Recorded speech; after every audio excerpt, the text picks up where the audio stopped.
Presidential candidate Bernie Sanders has repeatedly praised the socialism-based political and economic system of Denmark.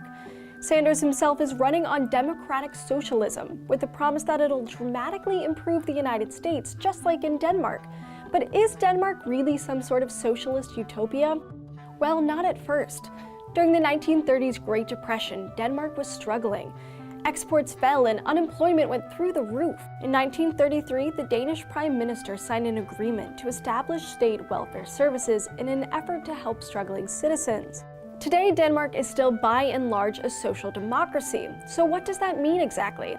Well, social democracy is a limited form of socialism. It differs from outright socialism in that workers do not own the means of production. Under such a system, sometimes referred to as the Nordic model, businesses are not nationalized and private competition is encouraged.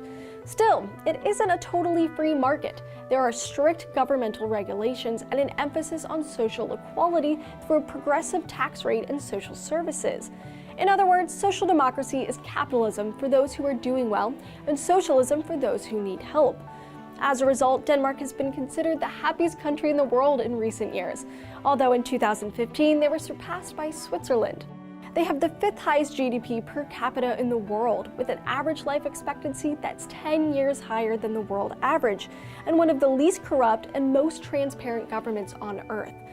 But many point to Denmark's high tax rate of up to 56%, which they say discourages entrepreneurship and innovation.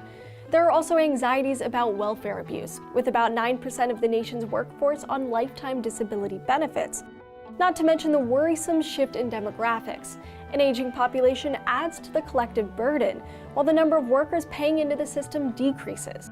Denmark certainly has its flaws, as does democratic socialism. Denmark is one of the richest, most transparent, and happiest countries on earth, but it's supported through extremely high taxation. While many disagree with their methods, it is hard to argue with their nearly utopian results. As we mentioned, democratic socialism is a derivative of socialism, which in theory means that the people control the means of production. Learn more about the nuances and misconceptions about socialism in our video right here. In its most simple form, socialism is when a population collectively owns and controls the means of production and distributes the end result proportionally. In practice, however, control is usually delegated to the state, while the distribution usually comes in the form of underlying social welfare to satisfy everyone's basic needs like housing, education, and healthcare. Thanks for watching TestTube News. Remember to like and subscribe below to keep up with our new videos.